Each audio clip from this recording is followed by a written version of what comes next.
I'm John. I'm Sass. And this is the Mint One podcast, where we talk all things NFTs and the rise of blockchain gaming. So Sass, where's Rob gone? Well, John, Rob's in Tokyo. So we're going to be chatting about what it's like to be an NFT creator.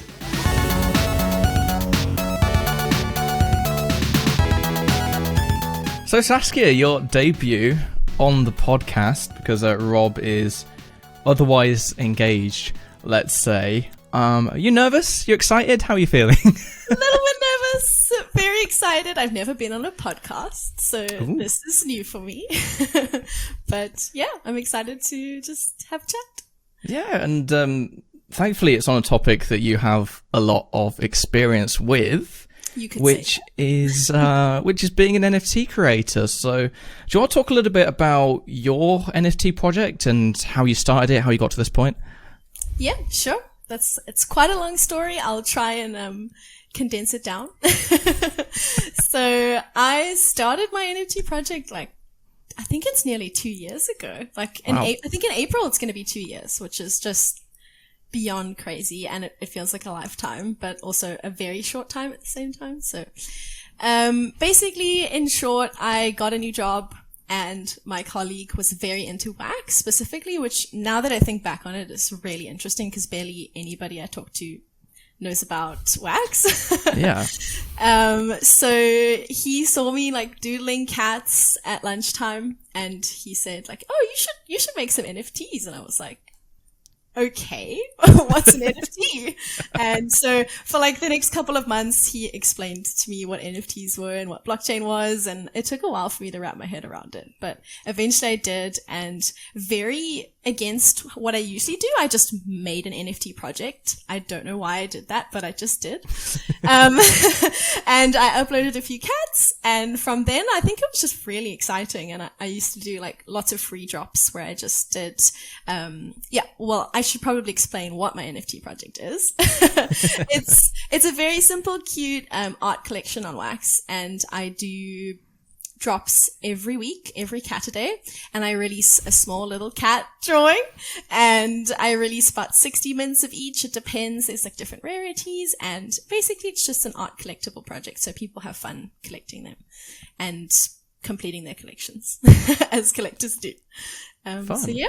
That's cat stickers. Yeah, you've been going for about 2 years, which is roughly, I think, when I came into the wax ecosystem as well, which was a very different time to now. Very. I think it was a bear market back then, right? It was still quite quiet. It was before the big kind of growth we had.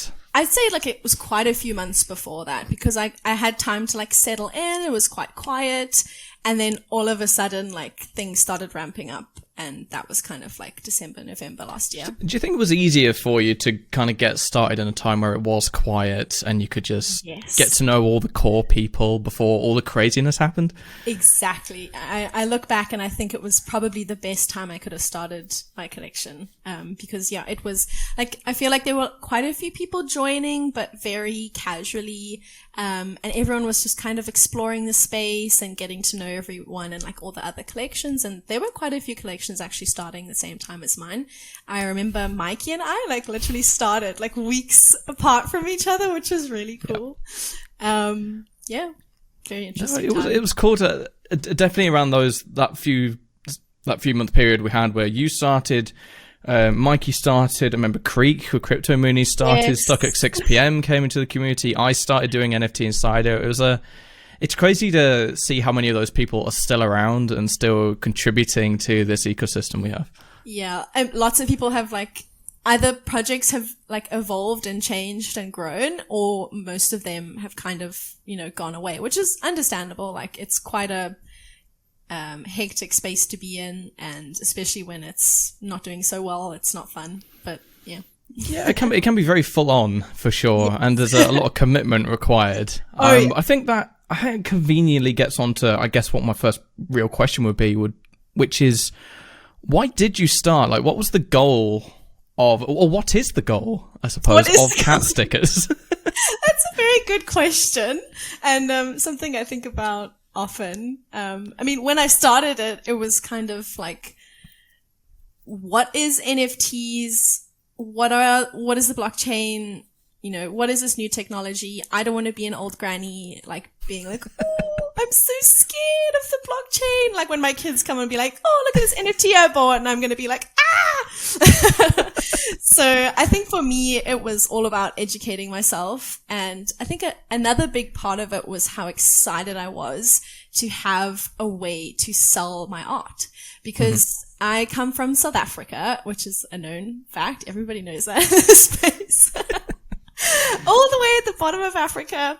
And it's impossible, like, to ship and sell art from South Africa. So, like, online, you always see, if anybody's into art, they'll usually start their own online store. And they'll like it's quite dinky, like they'll be sitting in their room packaging stickers and art and all of that, and then shipping it off across the world. And that just wasn't an option for me. Getting parcels across South Africa either will cost a fortune, like to get it overseas, or it will take a year to reach people. So that wasn't a thing. And I didn't really know about drop shipping. I think when I was younger, drop shipping wasn't a thing. It's relatively new. So I was really excited to be able to sell my art without having to worry about any of the physical stuff or, you know, getting it overseas. And the other reason that really excited me was how my colleague who got me into it explained the whole secondary market thing and, you know, creator royalties and what, like, in real life, if you sell your art to somebody, you obviously get that income. But then when they go and sell it to somebody else, you don't get anything from that. And they probably won't even know who the artist is unless you've put your name on it somehow. So that's what happens. But with NFTs, I know exactly where my art sells. I know who it goes to. Well, I know the wallet it goes to. And I can see how many times it's sold, and I get royalties from all of their sales. And I thought that was pretty damn cool. Yeah. So yeah, I think it's great I mean, we've seen NFTs do this with people around the world, is give them opportunities that they otherwise wouldn't have had. Exactly. Whether that be because of where you live or because of, I don't know, particular situations in your life or whatever. It's great to see all the opportunities that NFTs have provided. I want to go on a quick tangent, because you mentioned the kind of the monetary aspect of NFTs and, you know, being able to sell them and you wouldn't have done otherwise. Because a lot of artists selling NFTs will just keep all the money for themselves, right? But I know that you've decided to put some of your money towards good causes. So do you want to talk a bit about that? Yeah, and I think that kind of ties in with like the goal of cat stickers that I feel like I didn't really answer earlier. But basically, so I think what I was trying to say is when I started, it was all about, you know, exploring a new technology, having fun, getting into drawing again. I hadn't drawn in a while, and now I had a reason to draw, and I think that was the most exciting part. So I think the goal at the beginning was I didn't really think anyone was going to buy my stuff, and I just wanted to have fun with my art and be able to sell it and explore new technology. As my community got bigger, and more people got interested, I think really the goal, was just to make people like have a good time. I've built a really, really awesome community. I haven't built it. A whole bunch of people just found me and and started chatting every day, and it's the best thing ever. It's like the best thing about the NFT project. So now it's just developing a really wholesome place where people want to spend their time and want to enjoy collecting, you know, things that make them smile. I really love seeing people's faces when they see the cat sticker. It's my favorite. It's literally just a cat butt, and it always makes people laugh, and I think that's amazing. That was another tangent. What was the question? I think the question was the good causes that you put some of your... So, following on from that, I started to make a bit of money, and I thought, hey, we all have cats. Like, what can we do with the wax we're making? People always talk about utility and adding stuff to their projects, and I thought, why not support cat sanctuaries and cat rescues in my area? I think we might move it overseas, but for now I can actually go visit the places we're supporting, which is important to me to actually see where the money is going. So we have done a few charity drops now where I kind of just open the drop unlimited amount and people can donate as much as they want. And we've had some really awesome ones where I've got to donate quite a bit of money to a few cat sanctuaries in Durban, South Africa specifically. One even we had like huge storms, and one of the sanctuaries like had a little house where all the cats lived, and one of their windows was just completely trashed, and they couldn't afford to replace it. So when we donated the money, like they sent pictures of them putting a new window in and all the cats like playing, and it was just so wholesome, and it makes all the hard work worth it. Absolutely. And it's important from my perspective, and one of the reasons why I like Cat Stickers so much is that you're doing it for the right reasons. I feel like coming from like an outside perspective looking in, there's a lot of media, let's say, that's like, hey, all these NFT people are making millions of dollars selling so JPEGs. Much money. And it's not about the money per se. It's even if you do raise, you know, an amount of money, it's about what the positive effects of that you can do with, you know, donating it or, you know, giving it to good causes, and that's fantastic. And I think so the reason you started an NFT project is you've kind of gone over all the bases. You know, you got to explore this new industry and get to grips with this new technological revolution, I suppose. And plus you got to draw again. You got to create this cool community. But there's some people that come into NFTs that just think, oh, I can create like, I'm not really a fan of art, but I can just stick some NFTs up and make loads and loads of money. And I think if there's anyone listening to this, that is why they want to get into NFTs, or that's why they want to become a creator, maybe don't. Yeah, you should reconsider. Because not just from like what's the word? This never happens to me on the podcast. What's going on? It's because I've got a new co-host and my brain's like freezing. It's not a very kind of nice, not because it's not a nice thing to do. Yeah. But because community is such an integral part of Web3.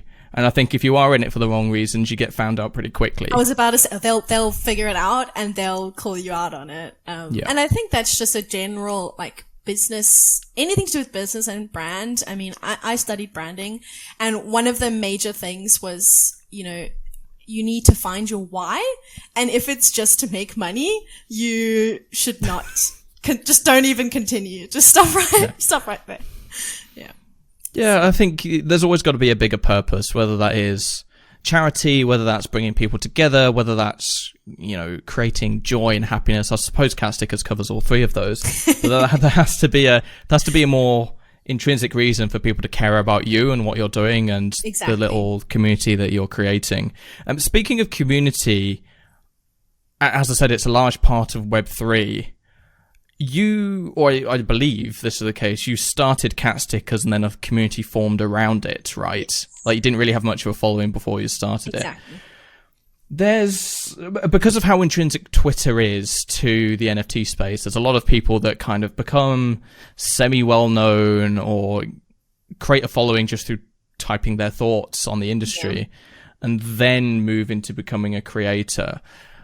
What do you think's easier to do? Do you think it's easier to just start and people find you, or start building an audience first and then be like, hey, I do NFTs now? I think it's very difficult, and I've spoken to quite a few people over the years who have wanted to like hop in and do what I'm doing. And it's definitely complicated, especially with how the market kind of fluctuates and people's interest in this space fluctuates with it. Mm-hmm. So I think it depends on where you are. Like, obviously most people aren't going to be excited to start an NFT project in a bear market. Is that right? We're on a bear. Yes. Look at me go. But so for me, I just started, and I think I had zero expectations. I just wanted to see where it went, and I wasn't bothered too much.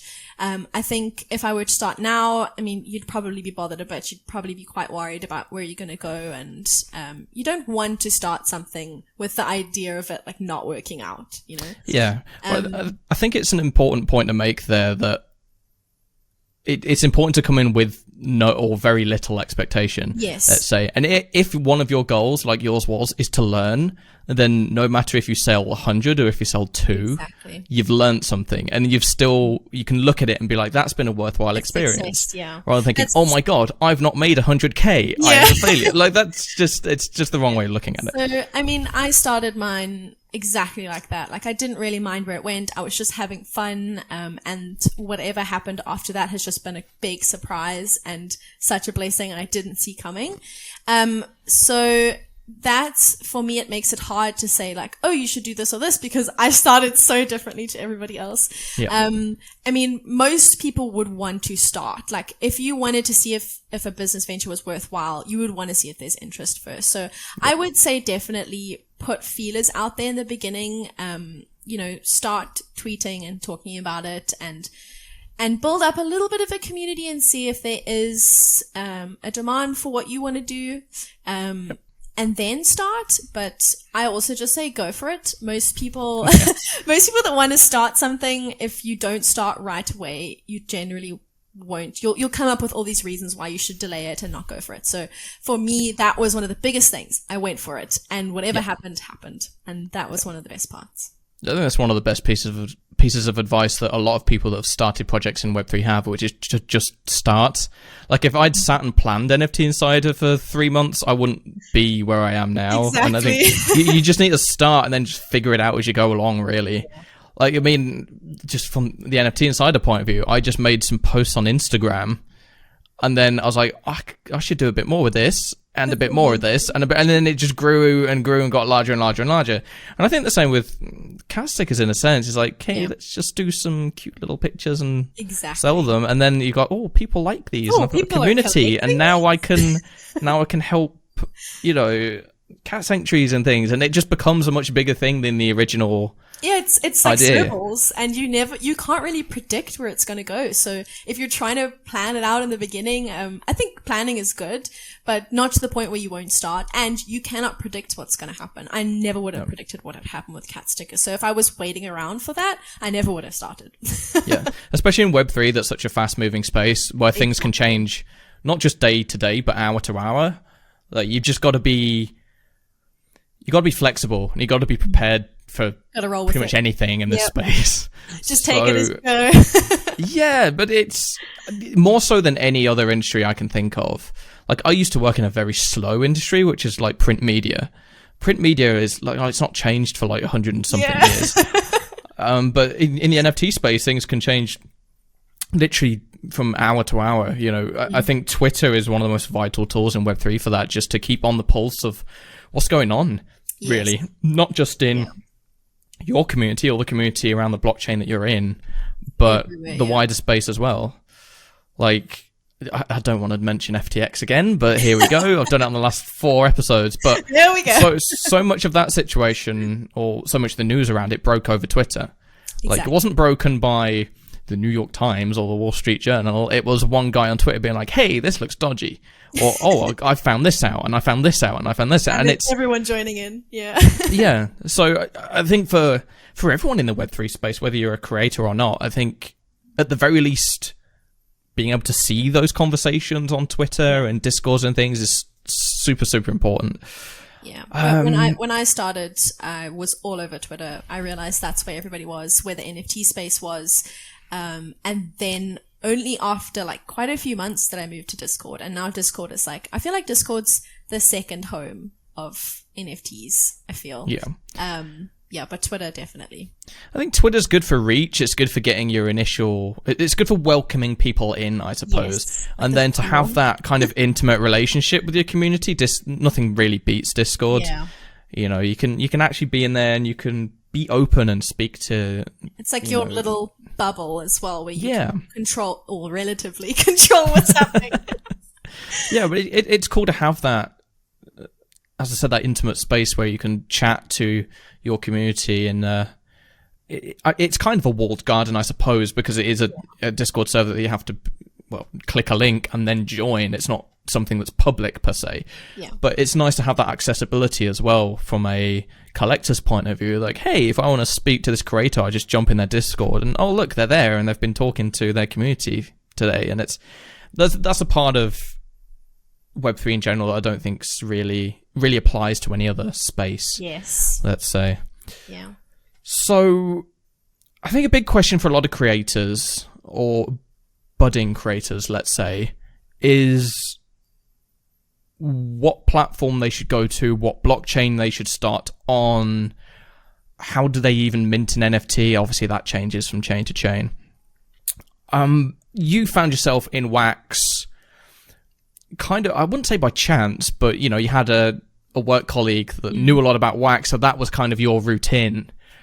How, if you had to start again today, how would you go about finding the chain to mint on, the platform to mint on, the community to build your collection around? That's a very interesting question, and I feel like it's so multifaceted. Like, if I were to start now, I obviously have so much more knowledge about the space and all the different platforms. When I started, I didn't know what blockchain and NFTs were, and I was introduced to Wax, and I think the biggest thing was that I'd heard how bad NFTs were. I didn't know anything about them, but I heard how bad they were, and Wax kind of ticked all the boxes. It was like, no gas fees. I didn't even put any money in when I started. My colleague gave me like 5 Wax or something ridiculous. And I started cat stickers from that, which is amazing. Like, if you were to start on Ethereum, you would have to invest quite a bit more, I think, to start an NFT collection. Also, one thing I've noticed is like how much technical knowledge you kind of have to have. When I started, I think it's changed a bit now, with all the different blockchains and the layer 2s on Ethereum coming out. But I've noticed that, you know, for most of the Ethereum side of things, it's like profile picture collections. And if you're an artist and you want to go to like Polygon or something, I don't know where I'm going with that. Basically, each blockchain has their type of NFTs. Yeah. So I probably wouldn't have gone with Wax, to be honest with you. Like, if I look back now, it's very gaming focused. Yep. And there's very few artists. I mean, there's a really cute community of artists, but it's very small compared to the games. If you look at Ethereum and all of them, it's mainly profile picture collections. And then there's like Polygon and all of the other places that are more like high quality art. It's selling for quite a bit of money. So you've kind of got to look at what art you want to release and then look for the blockchain that kind of has a community and around that type. And then look at how much knowledge you have. Like, can I write a contract to create like my profile picture collection? That's something I probably wouldn't be able to do. So that's off the cards. Look at how much you want to invest and spend. If you're doing that, Ethereum's probably not for you. You'd have to look into something like IMX or Wax. Wax really sold me because of how affordable it was and how they were, like, no gas fees, and it was very low cost. I think that's the main thing, is probably just do your research, look into all the different projects, all the different blockchains, and see where your idea would fit. Like, if I was to make a profile picture collection, I probably wouldn't do it on Wax. But at the same time, I don't know if I want to release NFTs on like Ethereum. Just obviously that's changing all the time, but the cost, the environmental impact, and just the general price of purchasing NFTs. I love how affordable mine are. Literally sell them for like less than $1. And you can collect them very easily. Whereas, most blockchains are like one of ones and they go for quite a bit of money. Yeah, I mean, any Ethereum, any Ethereum chain with gas fees, and immediately your NFTs aren't affordable anymore. Exactly. And I didn't really that's never been something I wanted to start, where my art is like very hard to get and only people with lots of money can buy it. And obviously I take my hat off to people that do find success in that. I think it's incredible. Especially that they've gathered people that find huge value in the artwork that they're doing. But I draw cat butts. Like, we're not here to spend $100K on a cat butt, and a tiny cat sticker. So I think Wax really spoke to like what I wanted to do. Collecting, affordable, very easy to buy. It sold me. Yeah. But no, that's awesome to hear. Funnily enough, I think I agree with you that you said a little while back that in hindsight you probably wouldn't have started on Wax. I think in hindsight, if Wax wasn't the first chain that I really came across and started to get to know people in the community, I don't think Wax would have been where I would have started either. That's not to say that I regret starting on Wax. I think it's been great. But as we said earlier, it's just about doing. Yes. And you came across Wax, you were like, screw it, I'll do it on Wax. And the same with myself. It was, I'm getting into wax shops and wax art and stuff, so why not just start here and then I'll Exactly. broaden my horizons, so to speak. That probably really helped NFT Insider because, you know, wax is especially last year, was quite a small audience. Whereas if you look at, you know, the other chains, they have massive followings. Like when you hear people talk about NFTs and blockchain, they immediately think of like OpenSea and Ethereum. So, you know, you have so many more people there competing. Whereas, you know, wax, we had like quite a chilled start. Like there wasn't that many people and you could start your own thing and you were probably like the first to do it on that blockchain. And I think that really helped. It wasn't so competitive. Yeah. I think even nowadays, even with the huge amount of NFTs on the wax chain, I think it's over 300 million now. Yeah. It still feels quite a close-knit community. I think all the creators still know all the other creators. And if somebody new comes into the space, I remember when Shnazi moved across from Ethereum to Wax, and, you know, she came into the community, she got a warm welcome, and everyone's like, hey, you know, nice to have you, and all this kind of thing. And it's really that kind of family environment where everybody supports one another, which is so great to see. And not to say that Ethereum isn't a friendly environment, but there's just so many more people. Exactly. It's not the kind of space where every creator will know every other creator, because there's thousands of them. I think that's the main thing about like wax that I'm very hesitant to leave is it literally, like, now that I've been here for 2 years, we have like we call it wax fam. Like everybody is so close, and I know of and have probably spoken with the majority of the projects, you know, the smaller ones on wax. And that's a whole different experience, on other chains. And I'm here on wax. It's just a very overall positive, friendly space. Especially as an artist, like all the amount of collaborations that take place really make me happy. Like everyone's just so happy to work with each other. Whereas on other chains, I feel, especially with like, you know, all the competition and how many different profile picture collection projects there are. I mean, there is quite a bit of rivalry, I feel, if you're all doing the same thing. So it's very interesting. Yeah, that's not to say that I think Wax is the best chain or ETH is the best chain, but they both, or all chains really, have different quirks that will appeal to different people. Like if you want mass market appeal, Ethereum is probably the place to go just because it has the most people and the most eyeballs on it. But it doesn't have this kind of family feel to it. If you want a more intimate relationship with other creators and with collectors, and maybe Wax is the place to go. If you're making a game and you want to be where the eyeballs are, there's IMX, there's Polygon, but there's Wax. If you want to create a game on Wax, exactly. I'm gonna be honest, I probably won't suggest it, but you can go and do that if you want to.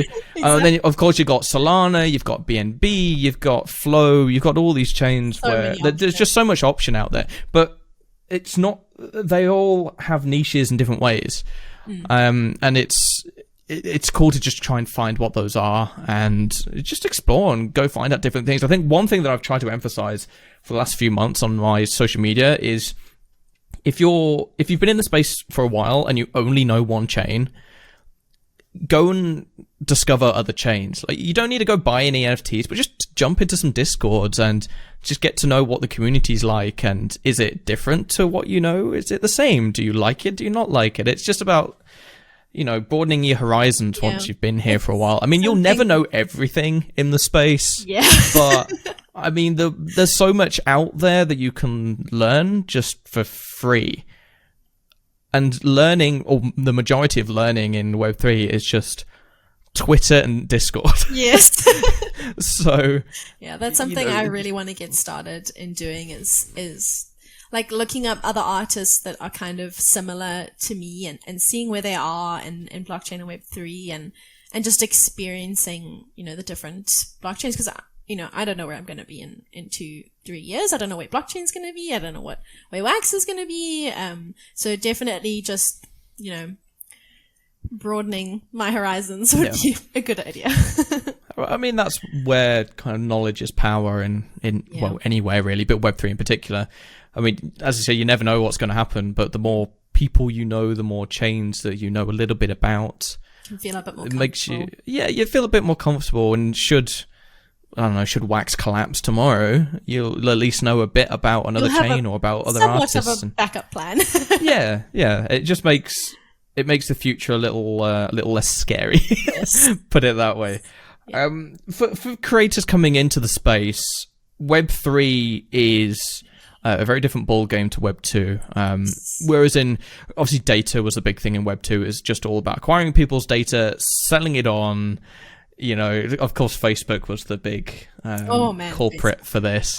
But Web3 is so much different in that it is so community focused, and it just has a very different set of kind of beliefs and understandings that the traditional internet has had. So for any creators coming into the space, is there anything in particular that they should keep in mind about how they conduct themselves, how they try and go about building a community? Like, are there certain things they should keep in mind when trying to build their presence in this space? I think that's something that's I didn't really know much about going in, and that I've learned over a couple years, and I kind of often find myself comparing my experience to like the traditional artists that I follow. Let's say on Instagram, because I feel like art is quite big on Instagram. But I think the main thing is that things are changing so quickly, and you have to be in this. Like, you have to be in it fully. You have to be dedicated, and you have to be consistent. Because like throughout the couple of years that I've been on here, things have changed so much. And if you're like flip-flopping all over the place, and you're adding to that sense of unease in your community and the people that are purchasing your stuff, it's not going to be great. And on top of that, like on top of being consistent and dedicated, I think it's really, really important that you are open, honest, and transparent with your NFT community. It's something that's completely different. I mean, you know, Web 2, if I go look at the artists that I follow, like I know their faces, I might know their name if they share that. But, you know, really, we don't expect much of the artist. We're like, oh, I like your art, I'm following you. If they've got like some merch, I might buy your merch. Great. I feel like with NFTs, you have more of a commitment to ensure that your NFT collection is sticking around, and you're not just gonna up and leave. I think people are quite wounded from all the rug pulls. So kind of how I've tackled that is to be consistent, be a constant present in the space, and make sure that my community knows what's going on in my head. You know, how do I feel about the project? Where is it going? You always see like people's roadmaps on NFTs. Whenever people start an NFT project, it's like NFTs roadmap, like they're ticking off the boxes or whatever. Yeah. I don't have something like that because I'm just one person, but I make it a point to keep up to date with my community and let them know what's going on in my life. Obviously, if you're a big game project, you're not really going to worry about that, but you still have to be open and transparent. But as an individual, I'm really open with my community. And I think that they really enjoy that. They know what's going on and that I'm not just going to up and leave all of a sudden. Mm-hmm. And I think that really helps, and is quite a bit different to Web 2 space in general. Yeah, no, that's some good advice. I think one facet of Web3 that I think is very different to Web 2 is the expectations from the community. So let's say if you're building a game, like a traditional game, you can probably go 2, 3, 4 weeks, a month, 2 months without saying anything to the people that care about your project, and that's fine. It's normal. Like they'll just be like, oh, they're building, it's all right, you know, they'll get back to us in time. Whereas in Web3, whether you're a game or an artist or whatever it is you're doing, people want updates as often as you can give them, which is, I think there just has to be some management of expectations there. For example, I've been looking at the a couple of the large ETH projects at the moment, Doodles being one of them, and you know they're active in their Discord, but often they'll go 2 weeks without tweeting anything, and all of a sudden people are like, "Oh my god, what's going on? It's not moving! Oh my god, I'm worried!" And it's like that. Just chill. Yeah. Like, I'm sure they are still building, they are still doing stuff, but just because they're not there the second you check their page doesn't mean that they've disappeared. But there is that expectation from Web3 community that, we want regular updates in Discord. We want to see you regularly tweeting. If you do live streams, we want to see more of those. Which is last week when on NFT Insider we didn't publish anything all week. I was like, oh my god, are people going to think we've died? Like, what's going on? But that's of course the general feeling, but we came back, and Addy's now joined, and we did the article on the Gods Unchained card reveal yesterday, which was huge, and people loved that, and people were like, oh, you're here, like, and there's a lot of, it's easy to build tension in Web3 completely unintentionally just by not saying anything. Like, even if I was to tweet, like, if I hadn't tweeted for a week and I just tweeted hello, huge red flag. People are like, oh, he's alive, he's still here, that's fine. If I was to say nothing, be like, hello, they'd be like, well, what the hell? What do you mean hello? Where have you gone? Yeah, what? There is this expectation that in Web3 that because it's this new industry and that blah, blah, blah, that people work 365 days a year and never take a break and never go do anything else. It's like, some of us do have other things to do and to get on with. Yeah. But it's important to know that as an artist coming in, that the community can expect a lot of you very quickly. Yes. And you'll figure out how to handle that as you go along, but I think it's important to set some kind of expectation in your community. So, for example, if from the start you do a Discord announcement every 3 days, if it gets to that 3-day point, and you don't do an announcement, people are going to wonder what's going on. Yeah. But this is where you're just open and you're transparent and you talk and you make people kind of understand a little bit more about you, about what's going on, about things that are going on in your life. That doesn't mean you have to share absolutely anything and everything. Yes, yeah. But it helps a little bit. Yeah, it really helps. More than you would normally. Yeah, doing the Web2 artist comparison, I think a lot of the time in Web2, the value of the art is in the art. Yes. Is this a cool picture? If so, I want to buy it.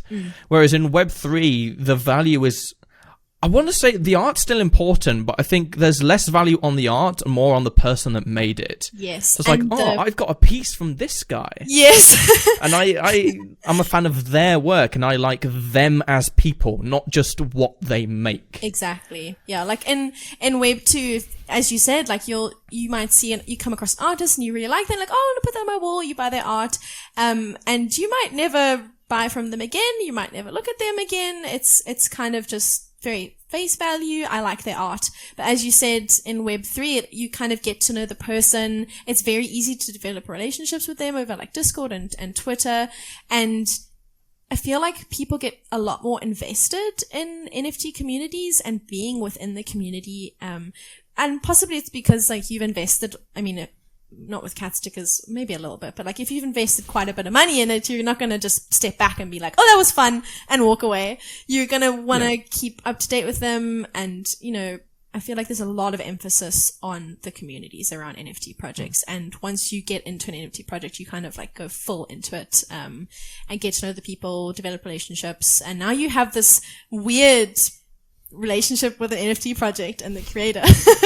And I've experienced that myself. Just because I'm a creator doesn't mean I don't, look into other NFT projects in this space. Like I'm huge in some of the other ones. And I know like you're with Cool Cats and, you develop these bonds with these NFT projects. It's the strangest thing. And it's awesome. It's awesome. Yeah. I enjoy it. Yeah. I think that's something we've mentioned on the pod before is, let's say you're a fan of, I mean, not even just an artist, but just a brand, any brand you can think of.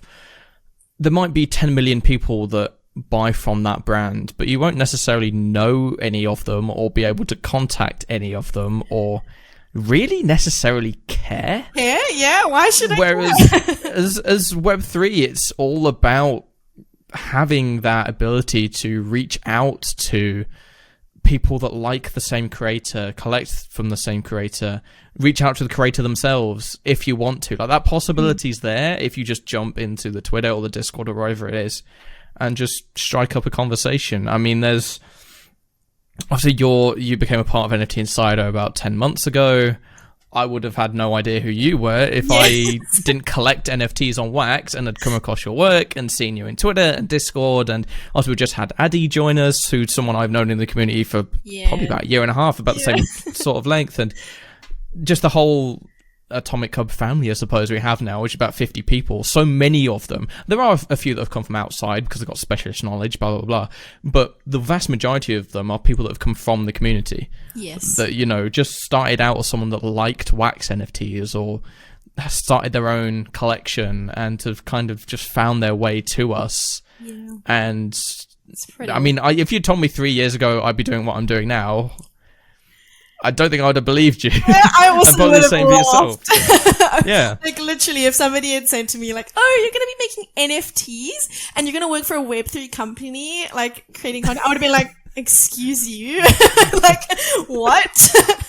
It's the most bizarre thing, and how quickly it moves as well just adds to how crazy it is to be where we are now. And like, especially as a brand, I was really, I did strategy, branding. I was really interested in, still am, in brands. And it's insane how NFTs and branding have changed because of everything in Web3.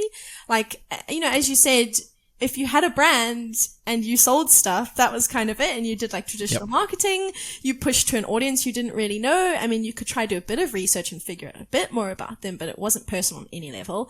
And now there's such a big emphasis on having, listening to your audience, talking to your audience, having those communities where you can literally talk to them directly and they keep coming back is such a big leap in the space, and something I think businesses are really going to have to jump on board. Or, I mean, it doesn't work for all businesses and it doesn't work for all brands, but it's such an awesome evolution of, the space and branding and purchasing as a consumer. It's a really awesome step in the right direction.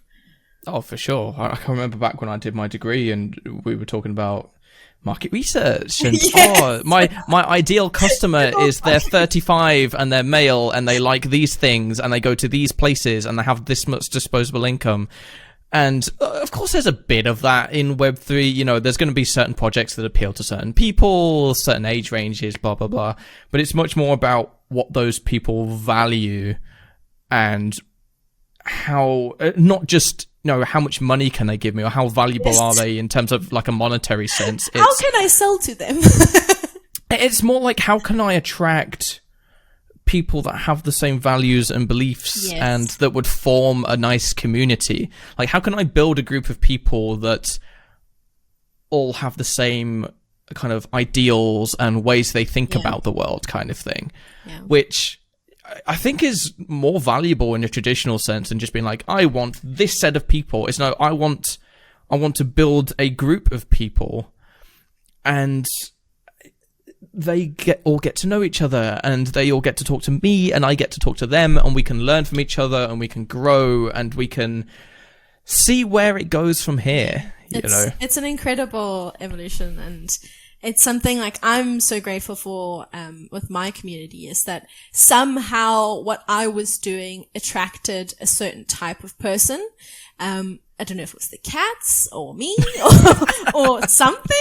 But I mean, if you like cats, you're probably a cool person. That was probably had something to do with it. But like, now that I step back and I look at my community, it's just filled with, as you said, like all of these people that we all share some kind of, it wasn't just interest. It's just like a general, all of our values and stuff, I feel like, are quite shared, and it's incredible to see something built up around, my small collection like that. And it's just incredible. Like, and I think that's why most people in my community get up every day and they want to chat there, because everyone's just having a good time and we all get along, and it's awesome. And I don't think if I had started out like as a normal artist on like Instagram, I don't think I would have ever have had anything like this. And it's really just amazing. Yeah. I think the value of an accessible community is something that I think for a very long time been undervalued. Yeah. I mean, obviously I've been a lifelong gamer. I can remember, mid 2000s, whether it be RuneScape or whatever. Like, the first thing you do when you wake up is like, oh, I wonder what my guild is doing. Yeah. Like, I'll just jump into the chat and be like, hey guys, I'm awake. They're like, hello. And then we go do a quest, or we go fight a boss, or whatever it is. And it now feels like that same element of community building and just having this group of people that all galvanize around a particular project or collection is now moving not just into NFTs, but into how brands around the world want to shape their interactions. It's now they want to build communities. They want to have that closer connection, and it's such an exciting time. It is. It's really awesome. Hashtag nerds. Oh, okay. So kind of the last question I had is, you've been building cat stickers for 2 years. We have been in a bear market for basically the last year. How's that changed cat stickers? How's that changed your approach? Has it meant that there's less people within your community? Has it made relationships stronger between the people who've stayed? Like, how's the bear market affected you in general? I think, like, the general vibe of the space, like, if I take a step back, it's quite, I wouldn't say depressing, but it is a little bit. It is just a little bit. Like, everybody's kind of leaving or not doing so well, and it is really sad, especially since, when I started and last year, everything was just amazing, and everyone was so excited, everyone was doing well. So just in general, I think there's definitely more, I wrote, like, in my notes, glum vibe. Wow. It's an accurate description. Wow. It's accurate. Yeah. And I think I'm super lucky because I've been consistent, dedicated. I've built this awesome community, or they kind of found me. And so we're all kind of just continuing on, which is such a blessing. Like, people still want to buy my cat stickers.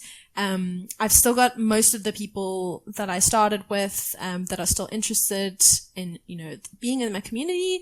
And I think that's just incredible. So in my little bubble, it's fine. Like, we're just continuing on. But the general space, definitely I can see the effect it's had, and also how fewer people I've seen that are joining cat stickers. Like, I remember throughout the years, we've had quite a few people just join, and then they really fit in with the community, and we kept finding all these awesome people that wanted to collect and get into NFTs. Whereas now I feel like people aren't really looking to get into more projects. They aren't looking to even be in the space. Like, some people are considering leaving. And I've definitely seen that. Like, we haven't had many new people, join, and we've seen a few people leave. But I mean, overall, I think especially in wax, being not so high stakes, not so, I feel like the other chains are very high investments because you're putting a lot more money in. With cat stickers, we don't really have that. It's kind of like most people paid very little for the cat stickers when they started. So there's not so much pressure for it to do well as an investment.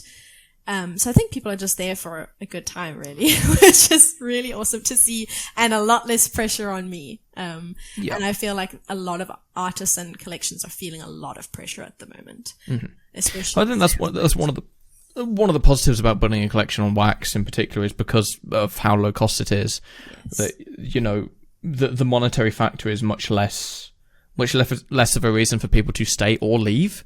Yeah. They care a lot more about the community and about the people, and of course there's a vast majority of people that buy NFTs because they want to make money or because they view them as an investment. But I think that's most of that community is over on Ethereum and on other chains, not wax, which has a very different set of ideals and reasons people are here.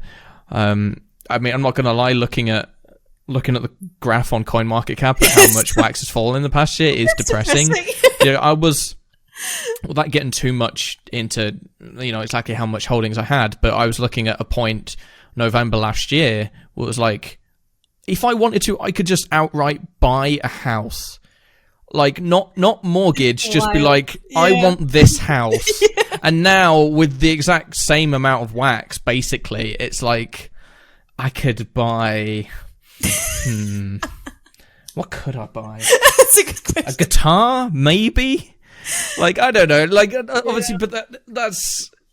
If you've been in the space for a long time, obviously, as the graphs go up and down, that will affect your thinking. But I don't think my approach to why I'm a member of this chain or why I like all the collections has altered at all. I've always really liked to support the artists and, good causes and all of that kind of thing. And as you say, it's been unfortunate to see not just collectors but creators as well just kind of wind down and stop, especially over the last few months. I mean, there's loads off the top of my head. Zendodo parties stopped several months ago.